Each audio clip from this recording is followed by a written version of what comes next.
Upaya mitigasi bencana banjir perlu diketahui oleh masyarakat, terutama bagi yang berada dan tinggal di lokasi rawan bencana banjir.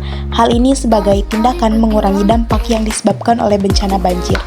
Untuk mengetahui lebih lanjut, simak penjelasan mitigasi bencana banjir dan langkah-langkah upaya sebagai berikut. Apa itu mitigasi banjir? Mitigasi adalah serangkaian upaya untuk mengurangi resiko bencana, baik melalui pembangunan fisik maupun penyadaran dan peningkatan kemampuan menghadapi ancaman bencana. Sementara bencana banjir adalah peristiwa atau keadaan di mana terendamnya suatu daerah atau daratan karena volume air yang meningkat. Sehingga mitigasi bencana banjir adalah serangkaian upaya untuk mengurangi dampak atau resiko yang disebabkan bencana banjir terhadap masyarakat yang berada dan tinggal di kawasan rawan banjir. Mitigasi bencana banjir terdiri dari mitigasi sebelum, saat, dan sesudah bencana banjir terjadi. Mitigasi sebelum bencana banjir. Yang pertama, mengetahui istilah-istilah peringatan yang berhubungan dengan bahaya banjir.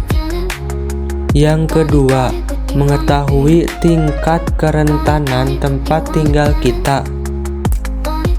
Yang ketiga, mengetahui cara-cara untuk melindungi rumah kita dari banjir. Mitigasi saat bencana banjir. Apabila terjadi banjir, segeralah evakuasi ke tempat yang lebih tinggi. Waspada terhadap arus bawah, saluran air, kubangan, dan tempat-tempat lain yang tergenang air. Mitigasi sesudah bencana banjir. Hindari air banjir karena kemungkinan kontaminasi zat-zat berbahaya dan ancaman kesetrum. Hindari area yang airnya baru saja surut karena jalan bisa keropos dan ambles.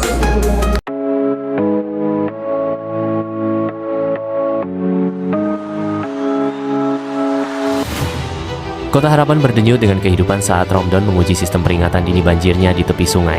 Nijar dan warga lainnya bekerja bersama-sama, membersihkan puing-puing dari aliran sungai yang tak henti-hentinya. Gina menciptakan konten yang menawan, menggunakan sungai yang meluap sebagai latar belakang yang dramatis. Selfie, ketua lingkungan muda, melibatkan warga dalam persiapan menghadapi musim hujan yang mendekat. Alia, adik perempuan Selfie, menanam pohon di dekat sungai, mengamankan masa depan komunitas mereka. Hujan deras mencampur Kota Harapan. Romdon duduk di depan monitornya, mengamati sistem peringatan dini yang menunjukkan tanda-tanda banjir akan segera terjadi. Mengabaikan peringatan, Gina membuat konten banjir lucu, menertawakan air yang naik. Kekecewaan Romdon memuncak saat peringatan mendesaknya diabaikan. Upayanya dianggap sebagai lelucon. Kota Harapan dilanda banjir yang tak henti-hentinya. Kekuatannya tak kenal ampun saat menelan rumah dan impian. Di tengah kekacauan, warga berebut, wajah mereka terukir ketakutan saat mereka berjuang untuk bertahan hidup melawan banjir yang dahsyat. Romdon dan Nijar berjuang bahu-membahu menyelamatkan warga dari banjir. Gina diliputi penyesalan, terjun ke dalam derasnya air dengan putus asa mencari keluarganya di tengah amukan air. Selfie berdiri teguh mengatur posko darurat di balai desa. Sebuah suara harapan di tengah keputusasaan. Alia menenangkan anak-anak yang ketakutan. Kehadirannya yang lembut menjadi perisai terhadap amukan badai.